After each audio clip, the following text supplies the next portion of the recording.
Hello friends, जय हिंद। कैसे हो आप लोग? Hope you guys are doing great. So in this video we are gonna discuss you about like अगर कोई बच्चा है, कोई मैकेनिकल में एडमिशन लिया है, मैकेनिकल एजुकेशन में कर रहा है पढ़ाई, सो वो किन किन सब्जेक्ट्स को अपने 4 साल में पढ़ाई करने पढ़ेगा। सो मेजरली हम लोग उन चीज़ों को समझने की कोशिश करेंगे। सो इन जनरली मैंने जवाहरलाल टेक्निकल यूनिवर्सिटी का लिया है और 2017-18 का बैच का लिया है जो कि मैंने पढ़ाई की थी। लेकिन इन जनरली मैं ये कहना चाहता हूँ कि ये मत सोचें कि यार ये 17-18 का है, ये तो बहुत पुराना है। नो, सब्जेक्ट्स कॉमन रहेंगे। मे बी सेमेस्टर वाइज से सब्जेक्ट्स चेंज हो सकते हैं, लेकिन इन जनरल जो हम लोग टॉपिक्स पढ़ेंगे वो टॉपिक सेम रहेंगे, या सिलेबस जो पढ़ेंगे वो सिलेबस सेम रहेंगे। इन जनरली मैं बस इन वीडियो का ये एक ही चीज़ है कि क्या क्या सिलेबस हम लोग करने वाले हैं, क्या क्या टॉपिक्स होंगे जो बहुत फास्टली हम लोग समझ लेंगे कि कौन से टॉपिक्स पढ़ेंगे, कौन से सब्जेक्ट्स होंगे। ठीक है, क्रिस्प वे में ब्रीफली। और इसका वीडियो इसका सिलेबस कॉपी मैं कैसे भी डिस्क्रिप्शन में मेंशन कर दूंगा सो दैट आप अच्छे से देख पाएँ। मेरा मेन इंटेंशन ये है कि आपको ओवरव्यू मिल जाए कि आप क्या पढ़ने वाले हैं 4 साल में, सो दैट कि अगर आपके पास नहीं भी है या आपको पता भी नहीं है, सो दैट वो आपको मदद हो। ठीक है। इन जनरली पहले मैंने जैसे मेंशन किया कि 4 सेमेस्टर्स मीन 4 ईयर्स का बीटेक होता है। उसमें हम लोग 8 सेमेस्टर्स करते हैं। ठीक है, 8 सेमेस्टर्स में फर्स्ट ईयर में हम लोग का इन जनरली सभी ब्रांचेस का सेम सब्जेक्ट्स पढ़ते हैं irrespective of the department. Let's say अगर सिविल वाला भी, CSE वाला भी, मैकेनिकल वाले भी, इलेक्ट्रॉनिक्स वाले भी, सभी लोग एक ही सब्जेक्ट्स पढ़ेंगे। और इन जनरली कंबाइंड सब्जेक्ट्स होते हैं, वो कोर सब्जेक्ट्स नहीं होते हैं। ठीक है, जैसे for example M1 M2 engineering, physics, computer programming, in C देखिए ये मैकेनिकल का सिलेबस कॉपी है जैसे मैंने मेंशन किया, लेकिन उसमें प्रोग्रामिंग भी दिया है। इन जनरली ओवरव्यू देते हैं, लाइक इंटरडिसिप्लिनरी नॉलेज देते हैं फर्स्ट ईयर में, सो दैट आप थोड़ा सा मोटिवेट फील करें अपने आप को, सो दैट कि आपको अंडरस्टैंडिंग मिल जाए जो बेसिक टर्मिनोलॉजी होती है सब्जेक्ट्स में। इस जनरली इस मेन इंटेंशन यही है कि फर्स्ट ईयर में वो हर सब्जेक्ट्स लेके, इलेक्ट्रॉनिक्स के कुछ टर्मिनोलॉजी आएंगे आपको कोर सब्जेक्ट्स पढ़ाई करने के टाइम पे, सो दैट आप थोड़ा सा कंफ्यूज ना हो, इसीलिए ये चीज़ लगाते थे। प्रोग्रामिंग में आपको, इवन मैकेनिकल्स में भी आपको प्रोग्रामिंग करना होगा, जी कोड्स एम कोड्स लिखना होता है। इन जनरली थोड़ा सा आपको हैंड्स ऑन एक्सपीरियंस मिल जाए, सो दैट कि वो थोड़ा सा बेसिक नॉलेज मिल जाए आपको कंप्यूटिंग का, इसलिए वो प्रोग्रामिंग देते हैं। जैसे मैंने मेंशन किया, programming, engineering mechanics, engineering graphics, जो इंजीनियरिंग ग्राफिक्स ड्राइंग काफ़ी बेसिक होता है। इस ग्राफिक्स में हम लोग बेसिकली स्टार्टिंग फ्रॉम ABCD कैसे लिखते हैं शीट पे, उससे सीखेंगे। अभी तो काफ़ी, चलो अभी तो कंप्यूटर्स का ज़माना है तो कंप्यूटर सीखते हैं, लेकिन बेसिकली अभी भी कॉलेजेस में, आई थिंक कुछ कॉलेजेस में अभी भी शीट्स पे कराते हैं, सो दैट कि आपको थोड़ा सा एक्सपीरियंस मिल जाए। और MSMS में तो अभी भी शीट्स में, कई जगहों पे शीट्स में ही होते हैं आपके डिज़ाइनिंग वर्क। आपको सीखना चाहिए और काफ़ी सीरियस रहना चाहिए आपको इंजीनियरिंग ग्राफिक्स के टाइम पे। Engineering graphics and physics labs होते हैं, कंप्यूटर प्रोग्रामिंग, जो बेसिक चीज़ें होती है काफ़ी। इसमें फर्स्ट ईयर बहुत चिल होता है। फर्स्ट ईयर में आपको बस सीखना है, समझना है बस चीज़ कैसे होती है। ठीक है, and first year second semester में आपका अप्लाइड फिजिक्स होंगे, वो थोड़ा सा एडवांस होगा इंजीनियरिंग फिजिक्स से। अप्लाइड फिजिक्स होगा, इंजीनियरिंग केमिस्ट्री, देखिए आप केमिस्ट्री भी पढ़ेंगे। आप केमिस्ट्री आपको इन जनरली आपके जब 11th और 12th, अगर थोड़ा सा डिप्लोमा वाले तो ऑब्वियसली डिप्लोमा वाले तो नहीं होंगे, लेकिन आपके इंटर बेस में जो होगा, इंटर में आप थोड़ा सा केमिस्ट्री सीरियसली पढ़े रहेंगे तो ये केमिस्ट्री काफ़ी आसान दिखती है। ठीक है, इंजीनियरिंग केमिस्ट्री M3 होगा। उसके बाद प्रोफेशनल कम्युनिकेशन इन इंग्लिश, काफ़ी लाइट लेते हैं बच्चे इंग्लिश का, अगर कोई भी हो, प्लीज़ थोड़ा सा फोकस करिए। This is also very important subject, okay, so that they have mentioned in A curriculum, right. Focus करिए, क्योंकि वो काफ़ी अच्छा सिलेबस होता है इंजीनियरिंग कम्युनिकेशन का भी, इंग्लिश कम्युनिकेशन का भी, सो दैट। ठीक है, ये होती है। और basic electrical and electronics engineering होती है, इसके भी काफ़ी, अभी आज के टाइम पे तो ये काफ़ी इंपॉर्टेंट सब्जेक्ट है। अगर कोई भी मैकेनिकल कर रहा है, so please focus much on this, okay, these are very important subjects. इसकी अगर ये फोकस कर पाएंगे इस पर, तो काफ़ी मदद करेगा। Let's say electronics and electronics engineering काफ़ी मदद होती है। ठीक है, ये इंपॉर्टेंट, क्योंकि आज के टाइम पे रोबोटिक्स का ज़माना है, ऑटोमेशन का ज़माना है। आज 3 मल्टीडिसिप्लिनरी अप्रोच लेकर अगर आप मैकेनिकल में पढ़ाई करते हैं, लेट्स से कंप्यूटर साइंस, आप ये भी कंप्यूटर प्रोग्रामिंग एंड NC, ये भी इंपॉर्टेंट सब्जेक्ट है। अगर आप तीनों को, लाइक IT डिपार्टमेंट, IT को, मैकेनिकल को और इलेक्ट्रॉनिक्स को, कंप्यूटिंग को।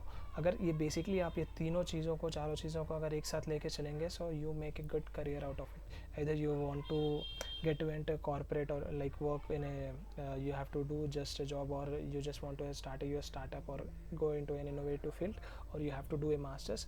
ये काफ़ी आज के टाइम पे किसी कंट्री में भी जाएंगे आप लोग तो ये काफ़ी मदद करती है, ठीक है। सो ये वाली चीज़ें बेसिक चीज़ें हो गई, ठीक है। मैं काफ़ी ठीक है, ये इंजीनियरिंग वर्कशॉप्स वगैरह होती है, सो बेसिकली वो वर्कशॉप्स वगैरह कंडक्ट कराते हैं वो लोग। सो ये उसके बाद अपने सेकेंड ईयर फर्स्ट सेमेस्टर में हम लोग M4 पढ़ेंगे। सो इसमें बेसिकली मैथमेटिक्स की बात आ रही है, ये अलजेब्रा वगैरह नहीं होगा इसमें, इंटीग्रेशंस, कैलकुलस, अपने मैट्रिसेस जो हम लोग अगर जो इंटर वाले होंगे, सो इंटरमीडिएट वाले होंगे वो लोग पढ़े होंगे, मैट्रिसेस वगैरह होंगे, डिफरेंशिएशंस के प्रॉब्लम्स होंगे, फोरियर इक्वेशंस वगैरह, ठीक है। सो मेजरली यही होते हैं जो चार मैथमेटिक्स के सब्जेक्ट्स होंगे आप। सो चार मैथमेटिक्स में सिर्फ ओवरऑल इन जनरल में कहा जाऊँ, ब्रीफली कहा जाऊँ तो मैट्रिसेस वगैरह के होंगे, फोरियर इक्वेशंस, डिफरेंशिएशंस उसी के रिलेटेड में मदद होते हैं, जो कि काफ़ी इंपॉर्टेंट सब्जेक्ट है अगर आप मास्टर्स करना चाहें या आगे रिसर्च के टाइम पे चाहें। तो ये M1 से लेके M4 तक काफ़ी इंपॉर्टेंट होती है, तो काफ़ी सीरियसली पढ़ाई करिएगा। उसके बाद थर्मोडाइनमिक्स, अब यहाँ से हम लोग के कोर सब्जेक्ट स्टार्ट होंगे। Thermodynamics, kinetics of machinery, metallurgy and material science, of course materials के बारे में, मैकेनिक्स ऑफ सॉलिड्स, ये जो है ये बेसिक है। आपके सेकेंड ईयर वो बेसिक्स बनाएंगे जो कि काफ़ी इंपॉर्टेंट हो गया। आप थर्मोडाइनमिक्स में आप आईसी इंजन्स के बारे में पढ़ाई करेंगे। उसके बाद मटेरियल्स के बारे में, काइनेटिक्स ऑफ मशीनरी में आपको डिग्रीज ऑफ फ्रीडम के बारे में, आपको डिफरेंट थीरीज़ के बारे में पता चलेगी। मेटलर्जी में ऑफकोर्स मैंने मेंशन किया मटेरियल्स। उसके बाद सॉलिड्स, मैकेनिक्स ऑफ सॉलिड्स को आपको यूनिवर्सल टेस्टल लोड या किस लोड पे कितना ब्रेकेज होता है, सो ये काफ़ी चीज़ें होती है, ये वेरी इंपॉर्टेंट सब्जेक्ट होती है। आप रिसर्च ओरिएंटेड को जाएंगे तो MOS जैसे बेसिकली ये मेंशन इसमें तो मैकेनिक्स ऑफ सॉलिड्स दिया है। कुछ जगहों पे स्ट्रेंथ ऑफ मटेरियल्स के अंदर इंक्लूड होता है, क्योंकि कुछ जगहों पे स्ट्रेंथ ऑफ मटेरियल्स नाम होता है जिसके अंदर ये कम्प्लीटली लगा देता है। और थीरीज ऑफ मशीन्स नाम की होती है जिसमें kinematics of machinery, dynamics of machinery add on हो जाता है, ठीक है। सो ओवरऑल एक कंप्लीट अम्ब्रेला होगा, अम्ब्रेला के अंदर ये लगा देते हैं। Let's say theories of machines का अम्ब्रेला है, उसके अंदर ये मैकेनिक्स ऑफ सॉलिड्स वगैरह आ जाएगा, या मैकेनिक्स ऑफ सॉलिड्स लग जाए, मेटलर्जी एंड मटेरियल साइंस वगैरह आ जाएगा। डायनामिक्स नहीं ऑफ कोर्स, हाँ ये वाले मशीन ड्राइंग वगैरह। सो ये सब थीरीज ऑफ मशीन्स के अंदर आ जाती है, थीरीज ऑफ मशीन्स के अंदर आ जाती है, और स्ट्रेंथ ऑफ मटेरियल्स के अंदर आ जाती है, और थीरीज ऑफ मशीन्स के अंदर kinematics of machinery, dynamics of machinery ये वगैरह आ जाती है, ठीक है। इंडस्ट्रियल मैन्युफैक्चरिंग के अंदर मैन्युफैक्चरिंग प्रोसेस वगैरह आ जाती है, तो ठीक है। सो ये वाली जनरली चीज़ होती है मेटलर्जी एंड मटेरियल साइंसेस के। डायनामिक्स ऑफ मशीन ये वेरी कोर सब्जेक्ट्स है मैकेनिकल के। सो जो आप सेकेंड ईयर से पढ़ेंगे आपको काफ़ी सीरियसली होकर आपको काफ़ी कैलकुलेशंस करना पड़ेगा। आप तभी कैलकुलेटर यूज़ करना सीखेंगे आप जब सेकेंड ईयर में, मुझे याद है मेरे सेकेंड ईयर में मैंने कैलकुलेटर सीखना शुरू करते हैं हम लोग। सो जो कि फोर्थ ईयर तक भाई वही सहारा होता है हम लोग का, ठीक है। सो ये वाली चीज़ें होती है, dynamics of machinery, fluid mechanics and hydraulic machines. Business, economic and financial, ये जैसे ये मैंने मेंशन किया, ये कुछ इलेक्टिव्स होते हैं जो ऐड ऑन होते हैं। मैं बेसिकली बता रहा हूँ डायनामिक्स ऑफ मशीन ये कोर सब्जेक्ट्स के अंदर आते हैं। आपको थोड़ा सा बेसिक इकोनॉमिक्स का सो ये वाला इंक्लूड करते हैं इलेक्टिव के टाइप पे, और इसके भी क्रेडिट पॉइंट्स है। देखिए ऑफकोर्स क्रेडिट पॉइंट्स पे फोकस मत करिए, वो college to college, university to university depends करता है, लेकिन आप सब्जेक्ट्स पे फोकस करिए कि सब्जेक्ट्स इन जनरल ये होंगे। 3-1 में DMM1 होता है, जैसे basically design of mission members, fundamentals of management. ये भी देखिए मैनेजमेंट वाला एक सवाल होता है, क्योंकि आपको इंजीनियरिंग में इन जनरल आपको हर चीज़ सिखाया जाता है, इसीलिए इंजीनियरिंग को कहते हैं कि यार इंजीनियरिंग का बंदा हर कुछ कर लेता है, ठीक है। क्योंकि इंजीनियरिंग में आपको कोडिंग भी थोड़ा बहुत सिखा रहे हैं, मैनेजमेंट भी सिखा रहा है, टेक्निकल तो आपको सिखाएगा ही, ठीक है। तो इस तरह से आप हर चीज़ सीखेंगे, आपके ऊपर डिपेंड है कि आप सीरियसली कितना रख कर, कितने आपको अपने आप को कितना उसमें लगा कर आप सीख रहे हैं, ठीक है। सो वो एक है fundamentals of management, thermal engineering. इसमें of course thermal engineering TE1 TE2 ये काफ़ी इंपॉर्टेंट सब्जेक्ट्स हैं, मैंने जैसे मेंशन कर रहा हूँ। Metrology and machine turns, professional ethics, ये हमारे टाइम पे याद था, ये थोड़ा सा एक्स्ट्रा सब्जेक्ट था। वो हमारे प्रोफेसर थे एक, काफ़ी अच्छे प्रोफेसर थे जो प्रोफेशनल एथिक्स सिखाते हैं वो। सो ये ऑफकोर्स इसके कोई क्रेडिट पॉइंट्स नहीं होते, लेकिन वो सिखाते हैं कि इंजीनियरिंग का प्रोफेसर एथिक्स क्या होता है, आपके इंडस्ट्रियल में कैसे काम करते हैं, अपने कोलिग्स के साथ कैसे काम करते हैं। तो ये ऐसे कुछ सब्जेक्ट्स भी होते हैं, ठीक है। सो ये मत सीखिए कि खाली अपने टेक्निकल के राउंड में ही सब्जेक्ट्स सीखेंगे आप लोग, आप कुछ एक्स्ट्रा भी सीख सकते हैं वहाँ पे, ठीक है।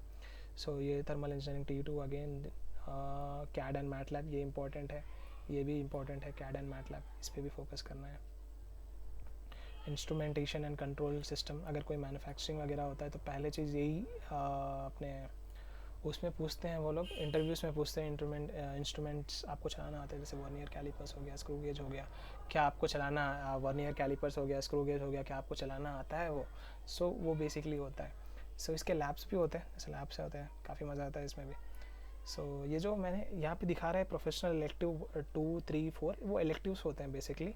हर यूनिवर्सिटी इधर स्टूडेंट से पूछती है, वोटिंग वगैरह होता है तो फिर स्टूडेंट से पूछ सकते हैं कि भाई कौन सा इलेक्टिव लेना चाहते हो तो मुझे बता दो। तो एक it depends on the university basically, कि अगर स्टूडेंट्स लेना चाहे तो वो खुद से जाकर बोल सकते हैं प्रोफेसर को, नहीं तो वो लोग खुद ही अपने आप से एक इलेक्टिव डाल देंगे आपको, ठीक है। ये वाला बेसिकली होता है। और 2 में आपके जितने यूनिवर्सिटी आई मीन सेमेस्टर्स कम होते रहेंगे उतना कम आपका बर्डन होता रहेगा, क्योंकि आपको सेमिनार्स पे, देखिए मैंने जैसे मेंशन किया था, सेमिनार पे फोकस करना है मेजर प्रोजेक्ट पे, ठीक है। सो ये वाले।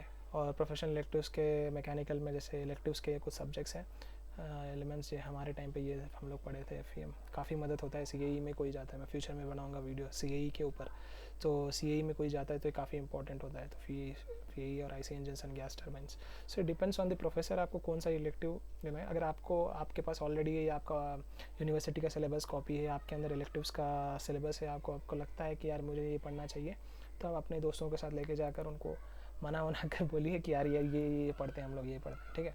सो उसके हिसाब से होती है। ऑफकोर्स मेजॉरिटी नीड्स, अगर आपका मेजॉरिटी बोलेगा कि ये सब्जेक्ट पढ़ा है तो ऑफकोर्स प्रोफेसर लेना पड़ेगा, प्रोफेसर लेंगे, ठीक है। अगर आपका मेजॉरिटी बोलेगा कि अरे ये ले लेंगे, ये पढ़ेंगे, तो ऑफकोर्स प्रोफेसर मान जाएंगे उस चीज़ के लिए। सो ये इलेक्टिव्स 3, 4 ये देख लीजिएगा, मैं इंक्लूड करूँगा, मैं ज़्यादा वीडियो बड़ा नहीं करना चाहता। सो बेसिकली इसलिए तो ये वाली चीज़ है। ये सिलेबस कॉपी मैं ऑलरेडी डिस्क्रिप्शन में डाल दूँगा। इसके बाद इसके नीचे आपको मिल जाएगा डिफरेंट यूनिवर्सिटीज़ का रिगार्डिंग चीज़ें। उसके बाद आपको सिलेबस इन डिटेल मिल जाएगी। M1 में आप क्या पढ़ेंगे, linear algebra and differential equation, जैसे मैं मेंशन कर रहा था कि डिफरेंशियल इक्वेशंस आप ज़्यादातर पढ़ेंगे। सो एग्जैक्टली आपको बता देंगे इसमें लीनियर डिफरेंशियल इक्वेशंस क्या है, लीनियर सिस्टम्स ऑफ इक्वेशंस क्या है, partial differential, first order partial differential equation. So ये बेसिकली ये। इसके बाद आप नीचे जाते रहेंगे जाते रहेंगे तो आपको ईच एंड एवरी सिलेबस के टॉपिक्स मिल जाएंगे, जैसे फिज़िक्स, उसके बाद programming in C. So in general मैंने काफ़ी ये बड़ा है।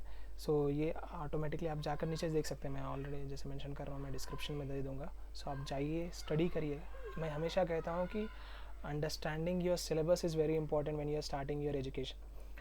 यू नो, कि आप पहले ये तो जानिए कि आप पढ़ने क्या वाले हैं, आप बाद में पढ़ेंगे जो पढ़ना है, लेकिन एटलीस्ट आप वो जान लीजिए क्या पढ़ना है, ठीक है। सो जनरली आप चलिए पढ़िए, जानिए, सो दैट हेल्पफुल। अगर आपको कोई डाउट हो तो please mention in a comment, I really helpful to help you guys. So yeah, तो मिलते हैं अगले वीडियो में। रखिए अपना और अपने एनवायरनमेंट का, अपने फैमिली का ख्याल, ठीक है। जय हिंद।